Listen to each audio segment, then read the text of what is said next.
आता आपण इडली कसं बनवायचं ते शिकणार आहोत. तर आपण 1 ग्लास उडीद घेतलेले आहे. त्याच्यानंतर आता तांदूळ घेणार आहे. 4 ग्लास तांदूळ घेणार आहे आपण 4 1 प्रमाणे. तोडून 2 ते 3 वेळा धुवून घ्यायचं याला.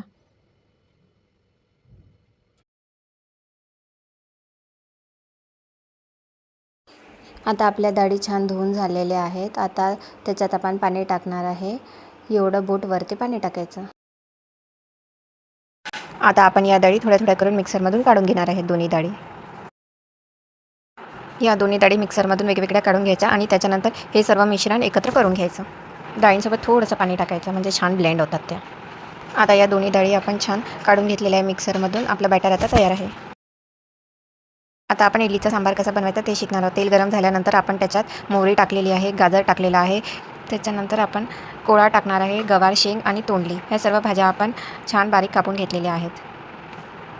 आता आपण या भाज्या छान तेलामध्ये परतून घेऊ. त्याच्यामध्ये थोडीशी हळद टाकू आणि मग त्याच्यावर झाकण टाकून थोड्या वेळ होऊ देऊ. त्यानंतर एकदा झाकण काढून कांदा आणि हिरवी मिरची टाकायची त्याच्यात आणि पुन्हा एकदा परतून घ्यायची या सर्व भाज्या छानपैकी. आता आपण याच्यात चवीनुसार थोडंसं मीठ टाकूया आणि एकदा परतून घेऊ. आता आपल्या भाज्या 3 ते 4 मिनिटात छान नरम झाल्या आहेत. त्याच्यानंतर आपण कढीपत्ता टाकला आहे फोडणीमध्ये. याच्यात शेवग्याचे शेंग पण टाका. आपल्याकडे 3 असल्यामुळे आपण नाही टाकले, तुम्ही टाकू शकता. आणि भाज्या एकदा पुन्हा परतून घेतल्यानंतर धने जिरे पूड टाकूया आपण. थोडा इमलीचा सार टाकूया. त्याच्यानंतर थोडंसं आपण मीठ टाकूया डबल. पुन्हा एकदा थोडंसं टाकायचं कारण की आपण एकदा टाकले. त्याच्यानंतर आपण आता वरण टाकलेलं आहे. थोडंसं पाणी टाकायचं आणि हा सांबार आता 10 मिनिटं आपण शिजवून घेणार आहोत छानपैकी.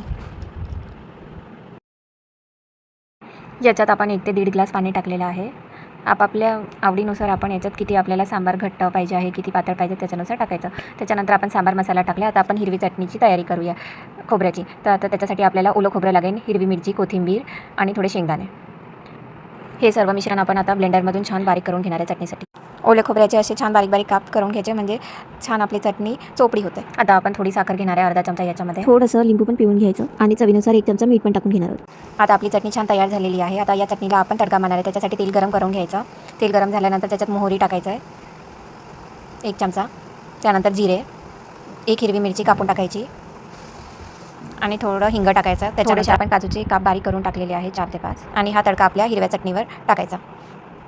छान असा थोडा गरम होऊ द्यायचा आणि मग असा तडका मारायचा चटणीवर. त्याच्यावर कोथिंबीर पण टाकायची. झाली आपली हिरवी चटणी तयारी. खूप टेस्टी होते चटणी, तुम्ही करून बघा. आता आपण इडली पात्राला तेल लावून घेतलं पहिले. त्याच्यानंतर इडलीचं बॅटर टाकूया आपण इडली पात्रामध्ये आणि त्याला 10 मिनिटं वाफवून घेऊया. आता 10 मिनिटं झालेले आहे. आता आपण बघूया आपल्या इडल्या कशा झाल्या, छान तयार झालेल्या आहेत.